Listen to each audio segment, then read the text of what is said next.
NightMare got a new video. He has 3 disturbing true highway horror stories. V2.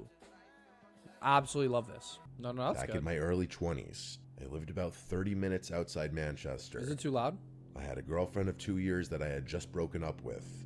It was a strange time in my life. Okay. The kind where you're sort of wandering, figuring things out, maybe looking for meaning without realizing it. My grandmother was extremely religious and would attend liturgy, well, religiously, no pun intended. After my grandfather passed away, I started going to church with her every Sunday. I tagged along, partly to support her, and partly because I felt like maybe I needed a bit of grounding myself. My grandfather had been a decorated veteran, well known and respected in our community, and losing him left a huge hole in her life. Even though she was grieving, her faith was unshaken. She'd tell me that she knew he was finally reunited with the Lord, and I could see how much comfort that gave her. I admired it, honestly. Faith like that, the kind that brings real peace, is rare. I think it's something that people search for their whole lives, even if they can't always put it into words. One Sunday after the service, I met this girl. This whole thing still feels like a fever dream. I'd never seen her around before, which was unusual since our community was close-knit, especially at church. Yeah, that is weird. She was striking, with dark curly hair and deep hazel eyes. I waited for the service to be over and approached her. Part of me was just attracted to her. Oh! There was another part of me that was just curious about seeing someone new there, Mix of both. especially someone that looked around my age. We started talking, and the spark was definitely there. I'm sure everyone knows what I'm talking about, where you just meet someone and immediately feel a connection. Okay. Her name was Kaylee, and she had a kind of quiet, mysterious... I don't like the name Kaylee, Chad. I just don't like that name. I just don't like that name. I haven't had it. No, I just don't like that name. I don't like the name Kaylee, Chad. Curious charm, and I found myself drawn in. I kept trying to ask her specific questions about her past, like family and home life, but she would crack jokes and tell me I'd have to take her out for those answers. I actually really enjoyed the banter. She's risen. After a little playful nagging, she told me that her family recently moved to the area and she went to college nearby, which explained why I had never seen her before. By the time we wrapped up, I managed to get her number, and I was kind of riding the high of meeting someone new. Over the next week, we texted pretty frequently and exchanged social media. I remember scrolling through her Instagram at one point, surprised that she had so few followers. I preferred that though. The last thing anyone wants is to fall in love with someone that the whole world knows. We talked about a lot of things, and she eventually... I don't like the name Isaiah. It gives big forehead energy. Okay, bro. Okay. Funny guy. You think you're funny. You think you're funny. You think you're funny, Nature. You think you're funny. Pussy. Opened up more about her family. I don't want to say too much, but her situation wasn't great. Her stepfather was a nasty alcoholic and frequently mistreated both her yeah, alcoholic stepfather. That's a yikes. and her mother. Her biological father was substantially worse, though. Even worse. Both the dads are bad. That is bad. Give me specific details, but apparently they had to move to get away from him. She transferred schools and everything, leaving everyone and everything she had known behind. Ooh, that's a lot. I didn't want to overstep and ask her about her father. I was just glad she was opening up to me. As much as I loved the calculated mystique, it was nice to get to know her on a more personal level. I neglected to coordinate a date with her just yet because I figured I'd see her at church.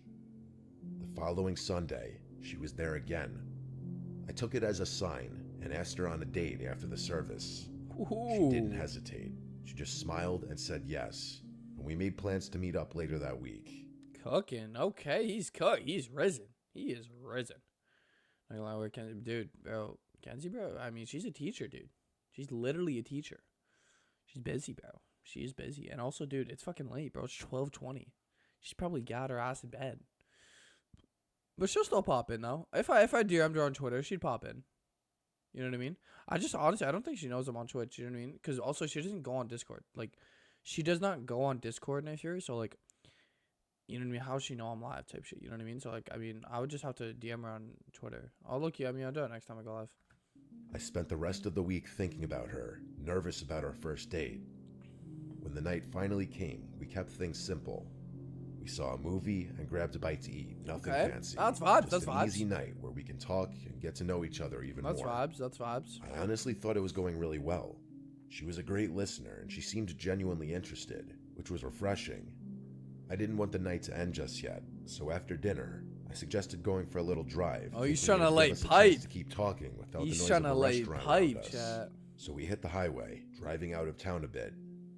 We were driving along one of those roads that was technically a highway, but looked more like a normal Oh yeah, that too. I forgot about that, Nephew. two-lane road. It was windy and there were trees on either side of it. Everything was perfect. It's crazy how things can change in an instant. What I'm about to describe to you is something I will never be able to purge from my mind. Out of nowhere, she started speaking, but it wasn't in English. Her words were fast, mumbled, and sounded like French or something close to it. The At first, fuck? I thought she was maybe joking or testing me, but then I noticed her eyes. They'd rolled back, leaving Hey, only the white. yo, hey, yo, hey, yo, hey, yo. I don't like these stories. I don't like these stories, bro. I do not like these stories, bro. I hate these stories, bro. I hate them, dude. I'm jumping, no deadass. I'm jumping out the car, dude. Lights. I swerved the car and almost crashed into the barrier. My heart started pounding because it looked like she was in some kind of trance or having a seizure. I got a hold of myself and pulled over to the shoulder, trying to stay calm. At that point, I was internally panicking. I fumbled for my phone and called for an ambulance, not knowing what to say other than I thought she was having a seizure. As I waited, I kept checking on her, unsure if she even knew where she was. She was still talking and her head seemed to be vibrating. I didn't know what the hell to do. What the fuck? I didn't want to touch her, but I felt like I had to do something. I had never been more terrified in my entire life. Then, just as suddenly as it had started, it was over. She snapped her head to look at me and shut her mouth. She blinked, with her eyes going back to normal. What the She fuck? gave me this wild, wide-eyed expression. I will never forget that look as long as I live. Before I could say a word, she threw open the car door and literally sprinted full speed into the woods. What the I'll say fuck? that again. She literally ran into the woods. What the I was fuck? trying to make sense of what just happened, but I just couldn't move. My head was spinning, and I'm pretty sure my hands were still trembling. Hey, I sat in that yo. position until the cops and paramedics showed up. I told them everything, even though it sounded insane. Every detail about the way her eyes looked and how she'd run off. Yo, what the They nodded and fuck? took my statement, assuring me that they'd try their best to find her. I must have looked insane, but they took me seriously enough. After that night, though, she was gone. I never saw her again. I looked for her at church, but she never showed up. Her Instagram was deleted, and she had apparently blocked my number. It was worse than that. I got a friend to text her number, and it apparently had been erased. Hey, No yo. amount of internet stalking ever turned anything up. I even asked people at the church if they knew her, but no one did. I don't know what happened to her, and I'm not sure I'll ever know. I don't live there anymore, and my memory of home is kind of messed up because of this incident. Yo, hell nah. Bro, imagine that shit happening to you, bro. I would absolutely be traumatized forever and ever and ever and ever, dude. What the fuck, bro? God damn. No, My dead family ass. has this Dead beat ass. up 2012 Volvo that is quite literally on its last legs. I Oh, don't know shit, what my it bad, is, my bad, but my the bad. thing refuses to quit. It's had a million problems, but still runs. The thing has a laundry list of issues. Brakes that feel soft, a temperamental engine, and half the electronics barely work. My parents are basically waiting for it to break down for good so that they'll have an excuse to get a new car. Unfortunately, I'm the one stuck driving it. In addition to the myriad of other issues it's suffering from, the windshield wipers don't work at all, so driving in the rain the is a fuck? death sentence. Bro, driving Even in the a rain, you're little literally gonna drizzle is die. enough to completely obstruct the driver's view. Everyone knows Nevada is the driest state though, so rain typically isn't a concern where I live. I remember elementary school teachers always making a big deal about that fact for some reason. Anyway, this was back in the summer a couple years ago. I was on my way back from a solo trip to visit my friend Calvin a few states over. one of those friends I hadn't seen in years. I love driving, so I figured I'd make an adventure out of it, just driving alone through the stretches of the empty desert. The drive there was great. I stayed a few nights at his place, and we did a lot of drinking. It was a great time, and I was glad I made the effort. The majority of the drive back was a piece of cake, but that didn't last long. As I crossed into Nevada, a storm hit. Not just a sprinkle or some light rain, an actual thunderstorm, complete with lightning and torrents of rain. I later realized that it was one of the heaviest rainfalls we'd seen in years. I'd driven through rain before, but nothing like this. It didn't really make much of a difference. With the current state of my windshield wipers, any amount of rain would force me to pull over. So, reluctantly, that's what I did. I pulled off the highway and parked a considerable distance into the desert, just in case a truck or something didn't see me. Okay, that's smart. I figured I had no choice but to wait it out, maybe try to get some sleep in the car. I debated calling the police for assistance with the wipers, but money was tight and I wanted to avoid a ticket at all costs. If not the wipers, they'd definitely get me on something else. I wasn't about to ask my 65-year-old parents to drive 3.5 hours to rescue me either, so sitting and waiting was my only move. I mean, if doors are locked, it's not bad. Alone on the side of the road during a thunderstorm in the middle of the desert. Not a single car passed me for a full hour, and the storm didn't even let up a smidge. I think being alone in the desert started messing with my head, because after about another hour, I got this unsettling feeling. I'm not sure what it was, but I got this unexplainable urge to move the car. It was still pouring, so I obviously couldn't do that safely. I found myself nervously looking out each of the car's windows as if there were something out there. There obviously wasn't. All I could see was miles and miles of endless rocks and desert. You're in the middle of nowhere, bro. The sun was just about to be setting, though, which would soon cast my surroundings in darkness. I hadn't expected the storm to persist this long, so the reality of having to spend the night out in the desert hadn't even occurred to me. I think I would be able to, because I'm not gonna lie, I've literally listened to like rain shit to like fall asleep before. Like, you get what I'm saying? Like the rain noises to literally like help me fall asleep, because it's just like relaxing and shit. So honestly, I think I could. I think I definitely could. Admit that the thought of not being able to see what was out there spooked me. I don't exactly scare easily, but I had heard enough desert stories to be understandably cautious. As if my thoughts were being read, the storm began to subside a bit. I took that as a sign that I'd be able to get back on the road soon, which was a relief. The sun started to set, casting that strange, muted twilight across the desert. Under different circumstances, I would have admired the beauty of it. The damn rain wasn't stopping, though. Oh shit, my bad. No choice but to stay put. My bad. I tried to concentrate on the lightning in the Oh no, let me just say something. My bad. I didn't even realize. I'm sorry. I didn't even realize. I was looking at my phone because, you know, I said my girl texted me. My bad. my bad. Thinking maybe that would ease my mind. I don't remember how much longer I waited, but eventually the sun set completely. At that point, I decided waiting was wasting valuable energy, and I'd be better off trying to get some shut-eye. Just as I was about to close my eyes, I saw flashes in the distance. It wasn't lightning this time, just bright, sharp bursts of white light darting through the darkness. They seemed to jump around like they were coming from multiple places. Hell no. It was creepy as hell. What the fuck? I watched them for a few more minutes before realizing that they were getting closer. They were literally approaching me. I could feel my palms starting to sweat. I don't know what came over me, but instinct kicked in, and I made a split-second decision to get out of the car and hide. What the fuck? I grabbed my phone, scrambled out, and ran to hide behind the nearest rock formation. Bro, this guy dumb. It was still raining, but I didn't care. I could feel my heart. Oh my god. This motherfucker got out the car to go hide behind a rock. When you have a car, you can literally lock and drive, even if you don't see the most. Just stick your head out the window while you drive. Oh my god.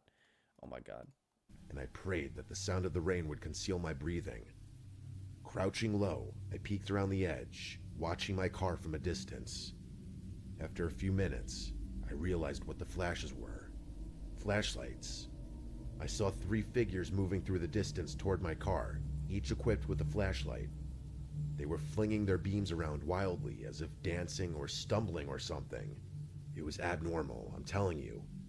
They circled my car, inspecting it, as if they were looking for something or someone to see much. Without warning, one of them fired a gunshot at the sky. Hey, I yo. was completely caught off guard, and I bit down on my lips so hard I broke the skin. Every instinct told me to stay as still as possible, to make myself invisible behind the rocks.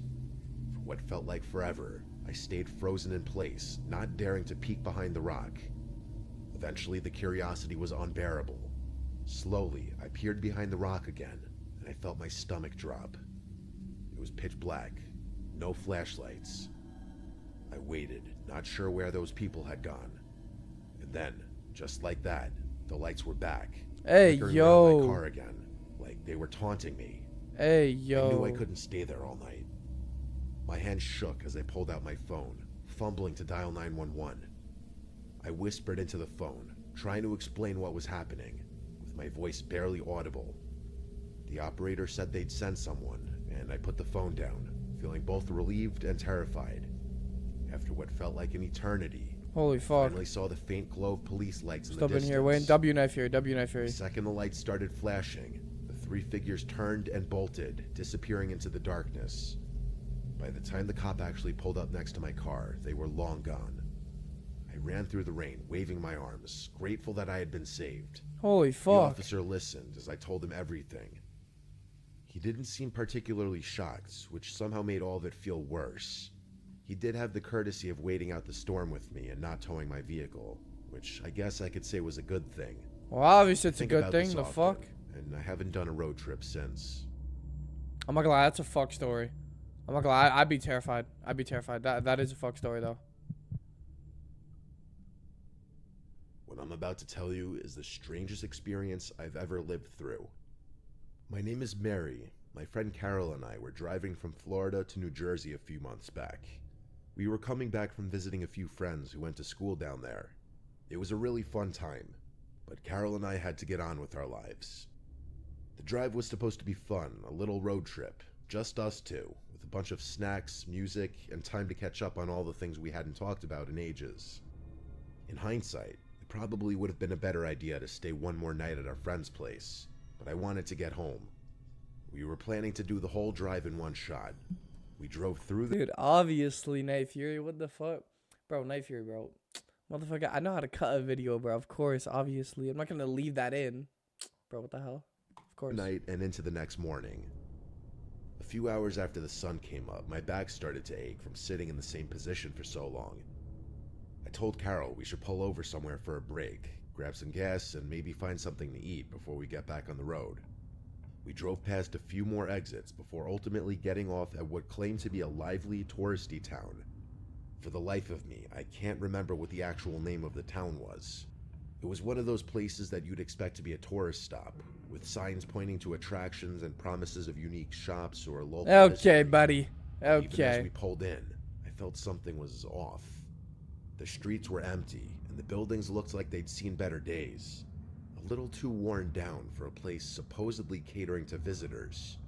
Yeah, hard that'd to be scary. explain I'm the not gonna lie, feeling. Chad. That'd It was actually be the kind of scary. place where you could sense something was wrong without actually knowing That'd what. be I'm scary. sure everyone kind of knows what I'm talking about, but you ever driven through one of those ghost towns where all the shop signs are still up, but everything is clearly abandoned? Yeah, that's what it felt like.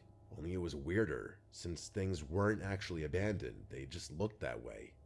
It wasn't your typical haunted kind of What the vibe, fuck? but strange enough that it's been on my mind ever since. The first stop was the convenience store. We actually had to drive for a decent while before entering the heart of the town, or whatever you'd call it. We pulled in to stretch and grab some refreshments. The two of us headed inside. It looked pretty normal in there, actually. Carol was looking for a specific drink she wanted, but quickly grew frustrated when she realized they didn't have it. She's a bit of a drama queen, so I indulged her tantrum and agreed The to go fuck kind somewhere of convenience else. store is this, I chat? still wanted to get my like a Gatorade, motherfucking though, grocery so I store. walked up to the counter with it to pay. The fuck? The cashier was a woman about 30 or 35 if I had to guess. She had dark brown hair and was on the taller side. Again, all very normal. The only reason I remembered her features was because she was wearing suspenders, which I wasn't used to seeing. I paid for my drink and we left. Carol pointed to another convenience store across the street, so we figured we'd give it a shot. When we walked into the second store, I literally felt my stomach drop. The cashier behind the counter looked exactly like the girl who'd been working at the first Hey, place. yo. Same hair, same face, same height. Nah. same I'd get everything. tripped out so hard. I'd I get tripped out froze, so hard. staring at her. I could tell I was making her uncomfortable. Eventually, I asked her if she had a twin or a sister or something. She gave me a weird look, almost skeptical, and said she didn't have a twin and that she was an only child. She Nah, narrowed not her twins, eyes not and told me twins. that was a strange thing to ask, which I guess it was. I tried to explain myself, but she didn't say anything after that. I felt this weird sense of deja vu and backed out of the store, dragging Carol along with me. Hell nah.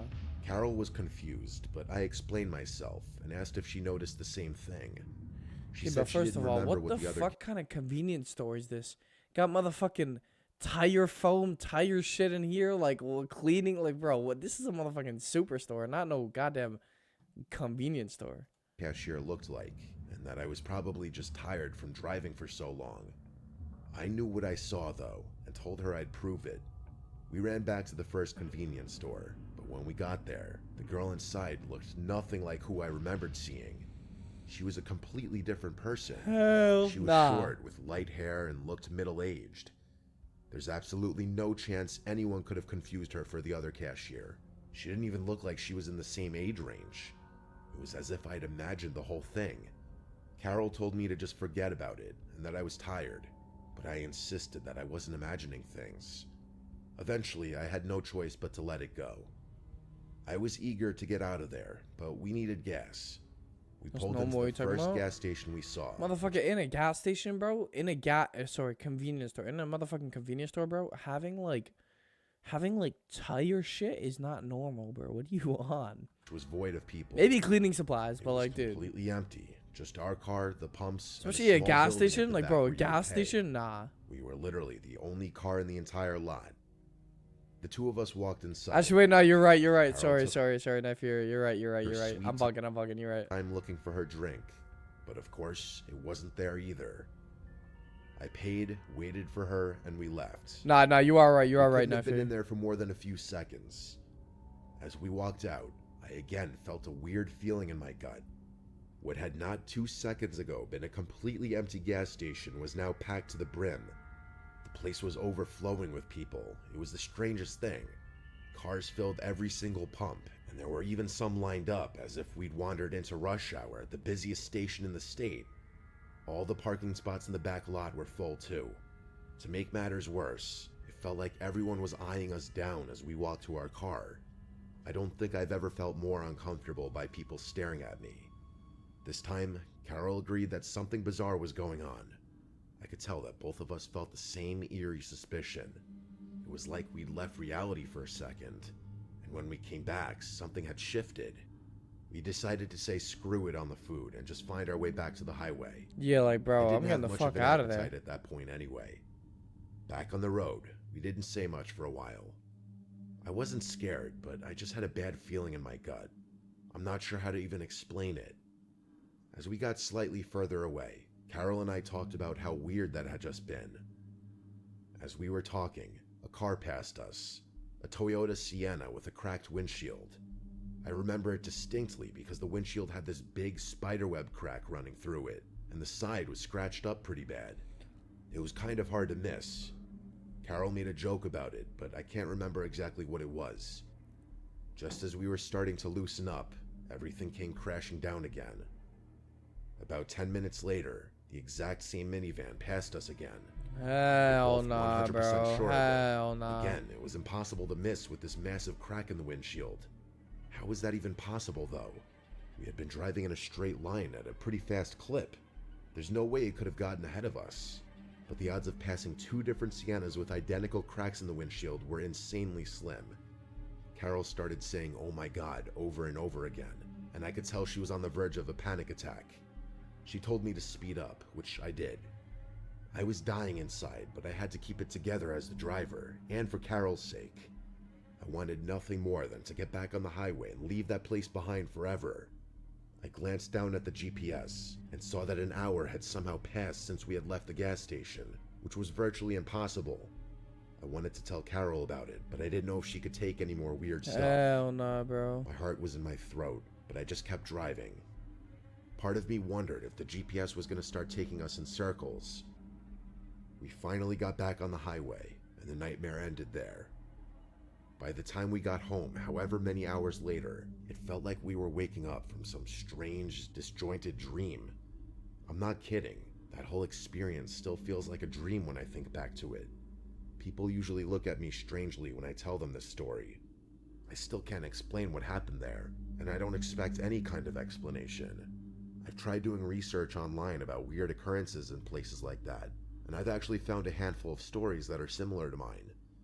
The weirdest thing about it was the feeling in my gut that I still have trouble describing.